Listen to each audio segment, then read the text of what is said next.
o'quvchilari, ushbu laboratoriya mashg'ulotimizda sizlarga oltin gugurt va uning birikmalarini tanishtirib o'tamiz.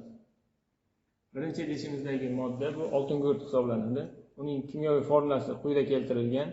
Nisbiy molekulyar massasi 32 gram taqsim molga teng.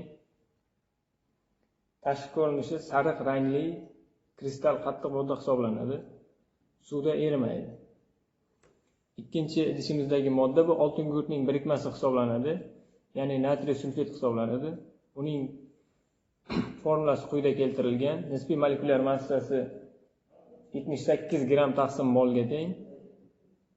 Qizil rangli qattiq kristal modda hisoblanadi. Suvda yaxshi eriydi.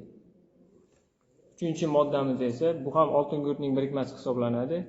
Natriy tiosulfat, kimyoviy formulasi quyida keltirilgan. Nisbiy molekulyar massasi 158 gram taqsim molga teng. Oq rangli kristal qattiq modda hisoblanadi.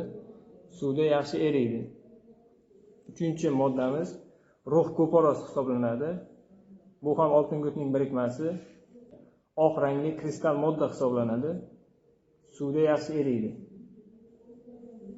Quyida tanishtirib o'tgan moddalarimiz bular oltin gugurtning birikmalari edi. Shuning bilan laboratoriya mashg'ulotimiz o'z nihoyasiga yetdi. E'tiboringiz uchun rahmat.